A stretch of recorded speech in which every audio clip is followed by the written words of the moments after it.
Andrew, je vais commencer avec vous. Bassirou Diomaye Faye, récemment élu président au Sénégal, il entreprend une tournée africaine. Il est venu en Côte d'Ivoire, on s'en souvient. Il a échangé avec le président Alassane Ouattara, on s'en souvient également. Il se donne pour mission de ramener le Mali, le Burkina dans la CEDEAO. Votre avis? La première des choses à pouvoir faire observer, c'est qu'au niveau du Sénégal, il est mis en œuvre une sorte de répartition des rôles. Notre inquiétude après l'élection de Bassirou était de savoir comment marcherait le duo entre lui et Sonko, pour ne pas que ça devienne un duel. Ici, on s'aperçoit que le nouveau président du Sénégal prend pour lui la politique étrangère de son pays, en arborant son bâton de pèlerin et en menant donc cette tournée africaine. Et entre-temps, Sonko gère la politique intérieure. Je trouve que c'est assez brillant à ce niveau. La seconde chose, c'est de savoir en quoi consiste cette tournée africaine. C'est ça. Les deux premières visites d'État menées par le président Diomaye Faye étaient en Mauritanie et en Gambie. Cela intervient dans le classique de la diplomatie sénégalaise que de pouvoir visiter ses voisins immédiats en vue de pouvoir renouer les liens de fraternité, de bon voisinage, mais aussi les intérêts économiques fort importants que ces pays entretiennent. Deuxième chose à souligner, c'est que au-delà de la démarche classique d'ordre diplomatique, le président Bassirou a fait le choix de venir en Côte d'Ivoire. Ce choix est fort. Quand on sait qu'au niveau de l'opinion publique africaine, beaucoup l'attendaient ailleurs par rapport à la position de son leader. On l'espérait atterrir à Bamako ou à Ouagadougou, mais il fait plutôt le choix d'aller à Abidjan. Pourquoi? Parce que c'est un choix d'homme d'État qui est à connaissance de la réalité des rapports de force, mais aussi des rapports de coopération. Il y vient et il croise le président Alassane Ouattara, président de la République de Côte d'Ivoire, qui est un partenaire stratégique pour le Sénégal, deux pays leaders au niveau de l'Afrique de l'Ouest, et ce qui repose bien sûr la stabilité, mais aussi la bonne cohérence et le bon fonctionnement de la CEDEAO. Et il fait bien pour lui de savoir que jeune, il a le temps pour lui, alors que d'autres sont sur le départ, ou seraient sur le départ, de pouvoir entamer quelque chose de primordial. Et c'est dans la démarche africaine. On ne va pas continuer à rester dans la belligérance, à se regarder en chien de faïence de l'autre côté de la frontière. Il faut bien quelqu'un qui prenne le courage d'aller consulter, savoir ce qui se passe réellement, en vue de pouvoir porter une solution. Il n'est pas l'avocat, parce que pour être avocat, il faut savoir déjà les intentions de son client, afin de pouvoir les défendre, les soigner au mieux. Il se pose plutôt en médiateur. Et il n'a pas été mandaté. Mais pourquoi cet agenda? Pourquoi se donner cette... Mais c'est important parce que c'est le Sénégal. Il est le président du Sénégal. Et le Sénégal est un pays phare au niveau de l'Afrique de l'Ouest. Et le Sénégal joue un rôle de coordination. Et il est dans son rôle. Il ferait autre chose que cela intégrerait. Il est dans son rôle, il fait bien d'être dans son rôle, d'autant plus que la Côte d'Ivoire, malheureusement, est à couteau tiré avec les pays de l'AES. En tant que Sénégal qui, depuis un pays qui regarde plus ou moins ce qui se passe, il fait bien de pouvoir tenter une médiation afin de pouvoir amener les uns et les autres. Mais je vais terminer cela rapidement. Pour dire que, en tout état de cause, nous lui souhaitons bon succès. Sauf que la position des pays de l'AES peut rester telle qu'elle est. Et on va parler de cette position. Et il va falloir laisser ces pays faire leur propre expérience nous parlerons afin de pouvoir en tirer les conséquences. André Sylvain Conan. Moi, le président Bassirou Faye est un homme d'État que j'apprécie bien, pour plusieurs raisons. La première, c'est son leadership. Au milieu donc de tous ces dinosaures de la politique ouest-africaine qui sont au pouvoir pour certains depuis plus de 15 ans, je parle par exemple du Togo, et bientôt 15 ans en Côte d'Ivoire, le jeune président, au propre comme au figuré, prend le leadership des choses. Quand il est arrivé en Côte d'Ivoire, c'est lui qui a pris l'initiative de la réactivation du traité d'amitié Sénégal-Côte d'Ivoire. Aujourd'hui, c'est lui qui prend encore l'initiative. Je note 3 choses. La première, c'est qu'il a eu un discours très courageux. Non, l'adhésion du Sénégal à l'AES n'est pas à l'ordre du jour. très ferme, très clair, sans ambiguïté. Deuxième chose, il a dit il faut qu'il y ait de nouvelles bases au sein de la CEDEAO. Donc, pour lui, c'est aussi très clair, pas question pour le Sénégal de quitter la CEDEAO. Il a dit, je considère qu'il faut travailler au sein de la CEDEAO avec les différentes parties prenantes. Et puis la troisième chose, c'est le fait qu'il se pose en médiateur ou en négociateur, je ne sais pas, je ne sais pas quelle expression il faut utiliser, mais il a, les ENAC me contrediront, il a perçu des positions qui peuvent amener à la discussion. Parce qu'il dit, les positions sont certes figées, mais je perçois dans chacune de ces positions une fenêtre d'ouverture qui permet de nouer un fil de dialogue. C'est important. C'est-à-dire que dans chaque conflit, il faut toujours percevoir des fenêtres d'ouverture pour que la discussion soit possible. Et donc, moi, je salue vraiment le leadership de ce jeune président qui ira loin s'il continue ainsi. D'accord. Olivier Fokam. J'ai passé les 6 derniers mois au Sénégal. J'ai assisté à l'émergence du président Faye. Les Sénégalais sont les premiers surpris par son leadership. Il a évoqué la dualité avec Sonko. Les gens se demandaient comment il allait exister dans cette appellation. Il a réussi à faire une répartition incroyable. Lui, c'est l'international et la souveraineté. Et son Premier ministre gère l'intérieur. Et je pense que le fait qu'il soit nouveau permet qu'il puisse parler à tout le monde. Parce qu'un autre président n'aurait pas pu faire ce périple-là. Macky, s'il était resté en place, aurait difficilement parlé avec ces gens-là. Seulement parce qu'il était déjà un acteur du conflit. Lui, Diomaye arrive, il est nouveau et il n'a pas pris position avant, même quand il était candidat. Et donc les autres peuvent l'écouter. Et il peut leur dire ce qu'il pense. Moi, je pense que son initiative est louable. Déjà, lui-même, il a dit quand il a été élu, je ne vais pas fermer la porte au pays de l'AES. C'est-à-dire qu'il entend collaborer avec tout le monde. Sur le plan de la sécurité, il avait bien dit, notamment. Et je pense que c'est une très bonne initiative et peut-être il peut faire bouger les lignes. Au moins amener les différents pays de l'AES et les autres à parler. Il peut servir de courroie de transmission, peut-être en vue d'une rencontre. Ça va être difficile que les gens de l'AES se retractent et reviennent à la CEDEAO, mais au moins une collaboration qui pourrait amener les uns et les autres à assouplir progressivement leur position. OK.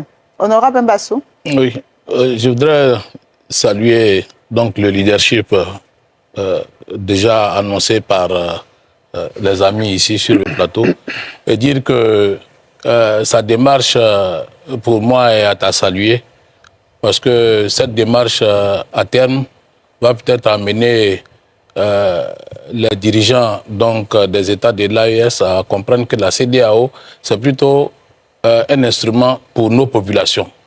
C'est une CEDEAO pour les peuples. Tout quand vous lisez les textes de la CEDEAO, tout est fait pour l'intégration sous-régionale, l'intégration économique de nos populations. Et donc, en prenant l'élan que nous voyons avec lui, d'abord à Bamako, ensuite à Ouaga, nous saluons cela. Nous saluons cela comme Olivier vient de le dire, il semble neutre dans une querelle qu'il a trouvée en place et sa posture peut apporter beaucoup dans les négociations, dans le sens de ramener ou pas, mais en tout cas apaiser les relations entre nos différents États, parce que nous sommes tellement interdépendants que rester scotché sur des positions, c'est au détriment de nos populations, finalement, ce n'est pas au détriment des hommes politiques. D'accord. Et c'est cet élan-là qui est vraiment à saluer. D'accord. Avec votre permission, je voudrais noter que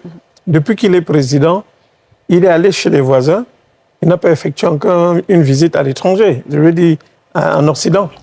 Ça, c'est un signal. Pendant les meetings, ils ont été clairs. La coopération va se faire d'abord avec l'Afrique et l'Occident, on verra comment tirer le meilleur parti de nos relations. Je trouve que pour un président... Parti, mais pas de rupture.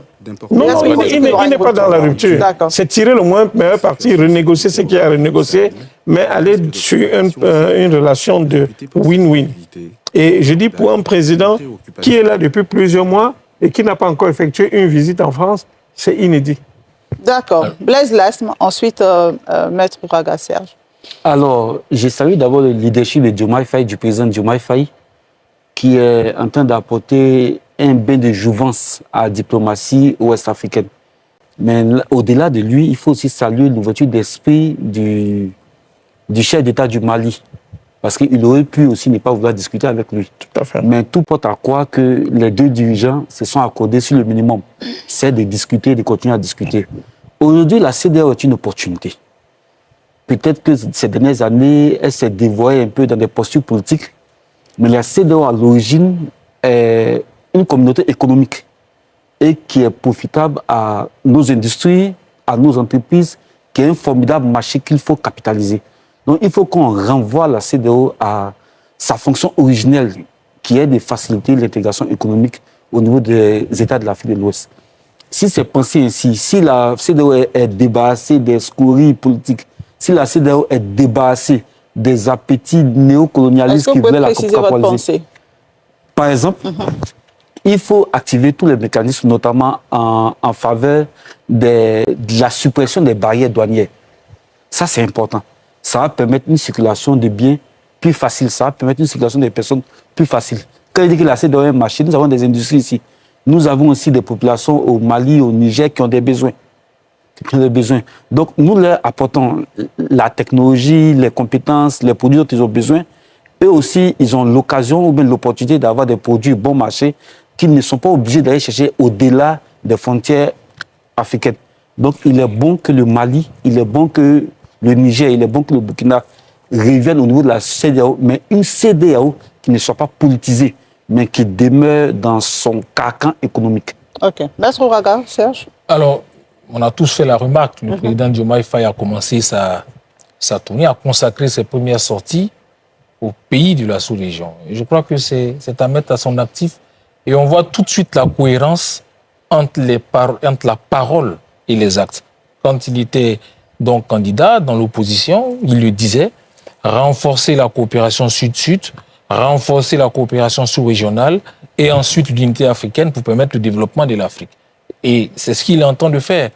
Nous avons une communauté de destin. Nos pays ont une communauté de destin et notre développement à nous tous, de cette sous-région-là, de nos pays, passe inéluctablement par notre unité. Et c'est ce que le président Diomaye Faye est en train de faire.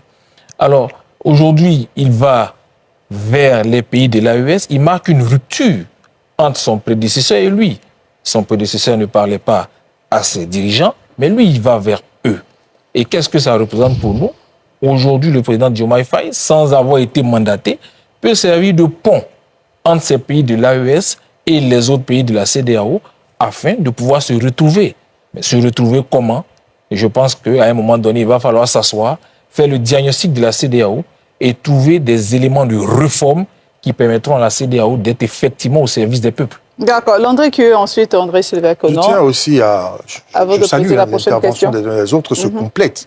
Et c'est ce que nous souhaitons. Nous souhaitons une CEDEAO des affaires, n'est-ce pas? Une CEDEAO où on produit, où les populations, dans la liberté qui leur est accordée, sont en capacité de produire davantage au niveau agricole, au niveau industriel, au niveau tertiaire. Mais il y a deux éléments fondamentaux à ne pas négliger. Deux éléments, la stabilité sécuritaire et la stabilité politique. Or, aujourd'hui, qu'est-ce qui mine? Quel est le principal danger que connaît la CEDEAO? C'est la stabilité sécuritaire avec le terrorisme et puis la stabilité politique. Parce que si on est donc dans une CEDEAO, dans une communauté où j'ai un partenaire avec qui je dois travailler, je sais qu'on a élu un président et qu'on a élu ces 5 ans, on tisse des relations d'affaires. Mais si du jour au lendemain, tout l'ordre politique doit être remis en cause, ça crée une instabilité juridique, une instabilité économique, une instabilité sociale et tous les effets que cela entraîne.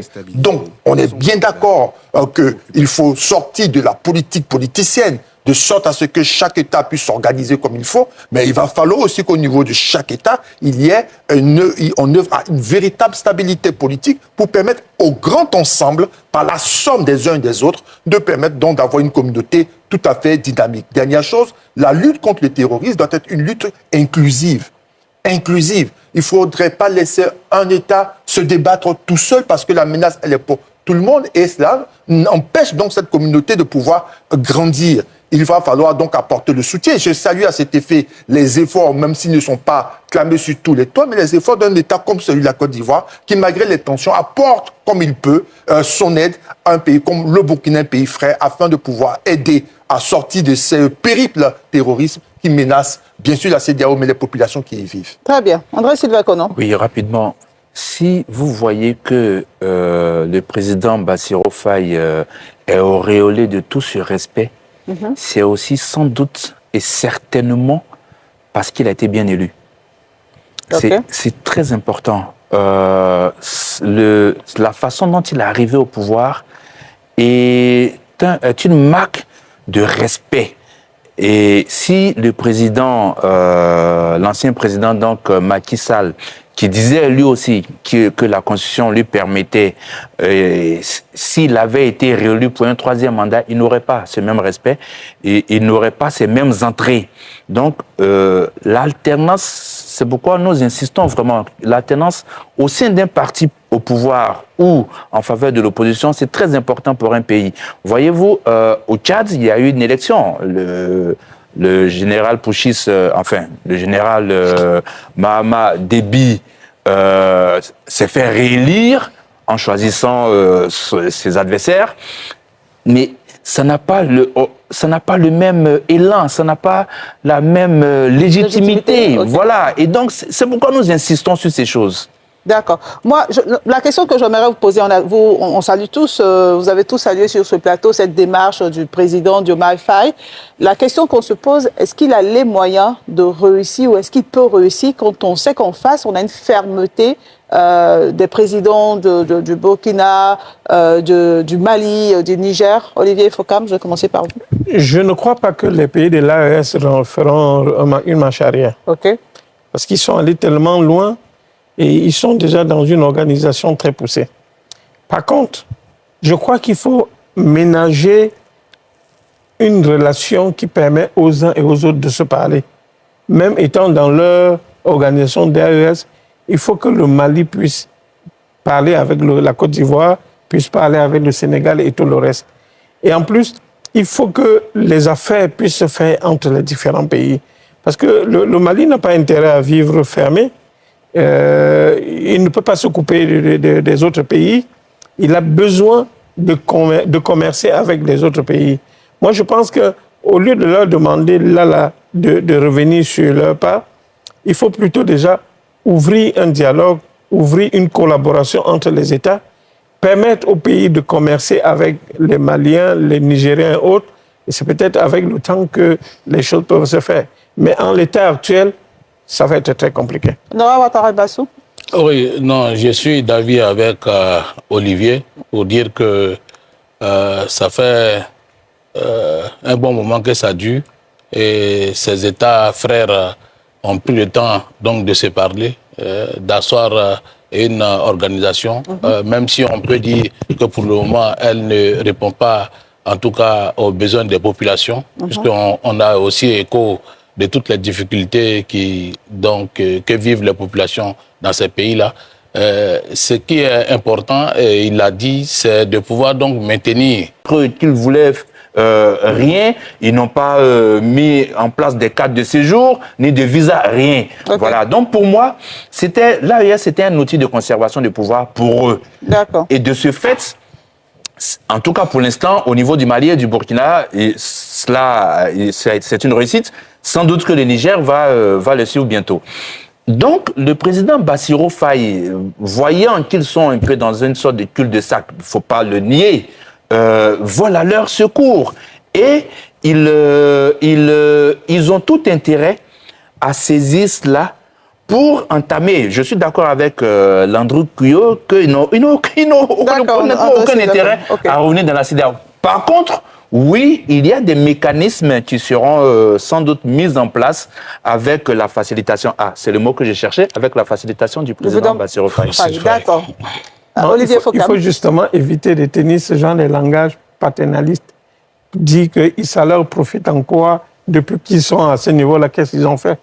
Ils ont beaucoup fait à l'intérieur. Il faut s'intéresser. Quoi? Il faut s'intéresser. Moi, je pense que si vous avez vu qu'au Mali, il n'y a aucun soulèvement pour demander le départ des militaires, ça veut dire que d'une manière ou d'une autre, non, on sait quand il y a un soulèvement. Ça veut dire d'une manière ou d'une autre, le peuple malien est d'accord avec ses dirigeants. Ou ils ont peut-être peur des hommes? Non, vous savez, vous avez vu ce qui s'est passé au Gabon, au Burkina. Non, vous avez vu ce qui s'est passé au Burkina sous Blaise Compaoré. Ce n'est pas une affaire de peur. Okay. Quand un peuple se soulève, aucune âme ne peut... 27 ans après. Mais ce que je veux vous dire, c'est que ne condamnez pas forcément ces gens-là. Écoutez-les. Regardons ce qu'ils font avant de juger. Je pense qu'il est trop tôt pour avoir un jugement sur les raisons pour lesquelles ces gens ont décidé de quitter la CEDEAO. Okay. Donnons-nous le temps de les voir. Ce n'est pas en 3-4 mois qu'on peut juger ce qu'on fait dans un État. Ça prend du temps. Quand le président Ouattara est arrivé au pouvoir en 2011, il a fallu beaucoup de temps pour reconstruire ce pays. D'accord. Donc, laissons-les voir. Voyons comment on peut maintenir le dialogue, mais comment on peut créer des ouvertures pour que... Et à ce stade de l'émission, le temps est vraiment contre nous. Donc, Blaise Las, honorable Ouattara, ceux qui avaient demandé la parole. Mais ce que je voudrais dire au niveau de l'AES, l'AES est une réponse. OK. Voilà, à des sanctions. Claire. Parce que la charte de la CEDEAO dit que, par exemple, des chefs d'État civils n'ont pas le droit de manipuler la Constitution à l'effet d'allonger indéfiniment leur mandat. Mais il y a des chefs d'État ici qui l'ont fait. On appelle ça des coups d'État civils, sans qu'il y ait eu des sanctions de la CEDEAO. Donc, pour les dirigeants de l'AES, il y a du 2 poids 2 mesures. Alors, qu'est-ce qu'on répond? Rapidement, parce qu'on ne peut pas refaire un autre débat. Il faut dialoguer avec les dirigeants de l'AES, mais il ne faudrait pas les stigmatiser et les rejeter. Ok, d'accord. Honorable Ouattara et Bassirou. Non, je voulais simplement dire que la question est assez importante. C'est la survie de nos peuples donc, qui est en jeu. Et c'est pour cela que pour nous, il ne faut pas rompre le dialogue. Et si l'élan pris donc, par le président Bassirou Diomaye Faye peut être saisi pour recoller un tant soit peu la communication entre nos États, il ne faut pas lâcher cette mèche donc qu'il tient aujourd'hui. Les États de l'AES. Est-ce que vous pensez qu'il pourra être officiellement mandaté par la CEDEAO? Bon, là, on ne peut pas présager de ce que les chefs d'État vont faire, mais simplement dire que on ne va pas refaire le débat de comment ces régimes sont arrivés. Okay. On ne va pas refaire ce débat-là, mais dire que il ne faut pas fermer la porte donc à la chance d'un retour au dialogue entre nos États. D'accord. Messieurs, nous sommes donc au terme de cette émission, mais on va refaire le dialogue. Le dialogue avec ces États frères.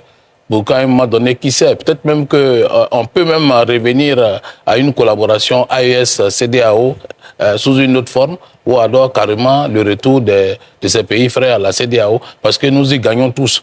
Nous y gagnons tous. Le Mali gagne à revenir dans la CEDEAO, le Niger également, tout comme le Burkina, il gagne à revenir dans la CEDEAO. Et je le dis encore, c'est la CEDEAO des peuples, la communauté, donc qui, à un moment donné, a basculé, comme certains l'ont dit sur le plateau, mais au départ, c'était un instrument économique. Et en nous basant donc sur cet élément, cet aspect économique-là, on pourra donc reprendre la collaboration, la coopération avec ces États frères qui ont leur place à la CEDEAO. D'accord. Landry-Kyo. Ça pose deux problèmes. Un problème qui est d'ordre conjoncturel et un autre qui est d'ordre structurel. D'un point de vue conjoncturel, donc politique, le retour du Mali, du Niger et du Burkina Faso dans la CEDEAO va les soumettre aux règles de la CEDEAO qui ont des incidences d'ordre politique. Les ramener à la question de la tenue des dates de transition, l'organisation des élections. Et pourtant, quand on lit bien, tous sont en train, le Mali, ils ont dépassé carrément la période et ils ne se sentent pas donc obligés de regarder la CEDEAO puisqu'ils en sont sortis. Quel serait l'intérêt pour eux de retourner dans la CEDEAO pour qu'on leur inflige encore quelques sanctions ou les rappeler à un certain délai? Non. il y a un profil, il y a une démarche qui est celle de consolider leur position au pouvoir afin que la question structurelle de l'AES prenne vie. Ce sont des individus qui ont une vision, un projet et qui vont se servir de l'appareil d'État pour pouvoir conduire, mener ou réaliser leurs ambitions ou leurs visions. Donc, la question politique qui est conjoncturelle est telle que le retour dans la CEDEAO est inenvisageable. Sauf s'il y a bouleversement de l'ordre politique dans ces pays-là. Sinon, tant qu'ils sont là, il n'y a aucun intérêt à le faire. Maintenant, comme disait... Donc, vous pensez que c'est peine perdue? Mais ce n'est pas possible. Regardez les intérêts que les uns et les autres poursuivent. Ce n'est pas possible. Aujourd'hui, il va falloir avoir une solution alternative en attendant que... La solution, c'est de maintenir les contacts d'ordre diplomatique, les contacts d'ordre commerciaux et briser le mur de la méfiance. Il faut détendre l'atmosphère de sorte à ce qu'on puisse avoir un espace sous-régional qui est historiquement entretenu par ces populations, de sorte qu'on puisse continuer à commercer, on puisse continuer à faire des affaires et de permettre qu'il y ait ce bon voisinage. Oufo-Boigny disait que la Côte d'Ivoire n'a aucun problème avec ses voisins, quel que soit l'ordre politique que celui-ci ou ceux-ci auront donc à choisir. Le plus important, c'est d'avoir des relations de bon voisinage et veiller à ce que les intérêts des uns et des autres soient respectés. Ok. Maître Oraga. Alors, je pense que cette situation provoque aussi des difficultés d'ordre juridique. Aujourd'hui, vous avez la CEDEAO, cette organisation de laquelle donc, sont sortis certains États, aujourd'hui qui ont constitué l'AES. Mais la libre circulation des personnes et des biens qui caractérise la CEDEAO, comment est-ce qu'on fait application de ce principe à l'égard de nos frères de l'AES? Donc, à un moment donné, il va falloir qu'on trouve une solution d'ordre juridique. S'ils ne peuvent pas revenir au sein de la CEDEAO, il faut qu'on trouve une solution parce que les peuples ont besoin donc de cette solution. Parce que les peuples étaient très intégrés. La CEDEAO, quoi qu'on dise, avait facilité une certaine intégration des peuples, une certaine liberté des biens, de circulation des biens, même de circulation des personnes, en dépit des barrières, des frontières qui existent encore. Mais d'un point de vue pratique, c'est vrai qu'il y avait quand même des choses qui étaient bonnes. Donc, qu'est-ce que vont devenir ces populations? Qu'est-ce que vont devenir ces échanges commerciaux avec donc le retrait de ces pays de l'AES? Donc, il va falloir trouver une solution juridique alternative qui va permettre donc au peuple de bénéficier ou alors de garder les avantages que leur procurait la présence de ces pays-là dans la CEDEAO. Dans la CEDEAO, d'accord. Blaise Lasme. Alors, je pense qu'il faut continuer la discussion avec ces pays-là parce que leur sortie de la CEDEAO est due à des récriminations qu'ils ont à l'encontre de cette organisation.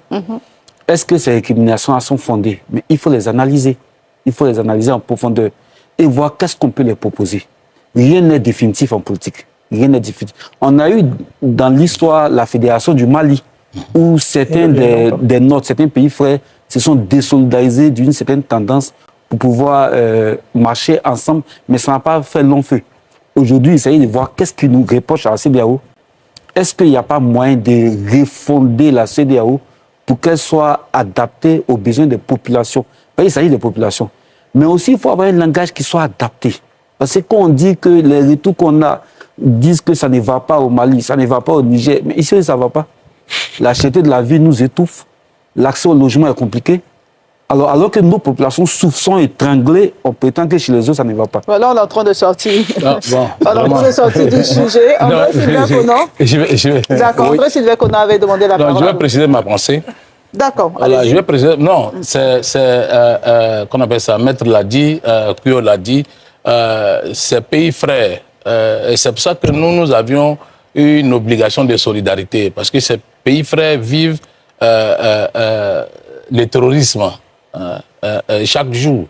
Aujourd'hui, le gouvernement fait l'effort en Côte d'Ivoire de freiner l'avancée donc de ce phénomène dans notre pays, mais c'est au quotidien qu'on a les échos des attaques dans ces pays-là. Okay. Les gouvernements respectifs luttent pour juguler le problème. Mais il y a cette crise-là qui est là-bas. C'est de ça que je parle. Vu sous l'angle du terrorisme, je suis d'accord avec vous. D'accord. Vu sous l'angle du terrorisme, je suis d'accord avec vous. D'accord, vous n'avez plus la parole.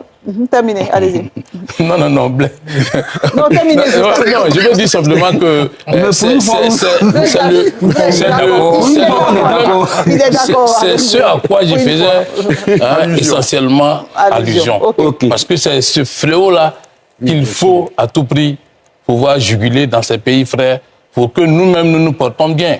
C'est de ça que je parle. D'accord, merci d'avoir clarifié votre pensée. Sinon, la cherté de la vie, c'est mondial. Non, c'est surtout... S'il vous plaît, monsieur. Alors, moi, je pense que le président Bassirou Faye vient en fait au secours des 3 dirigeants de l'AES. S'il vous plaît.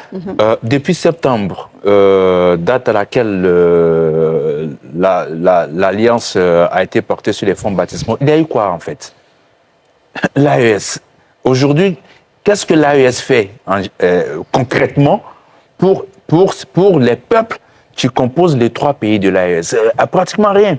En fait, c'était un outil pour eux de conservation du pouvoir. Ne nous voilons pas la face. Et ils ont réussi, en tout cas, pour ce qui concerne le Mali et le Burkina.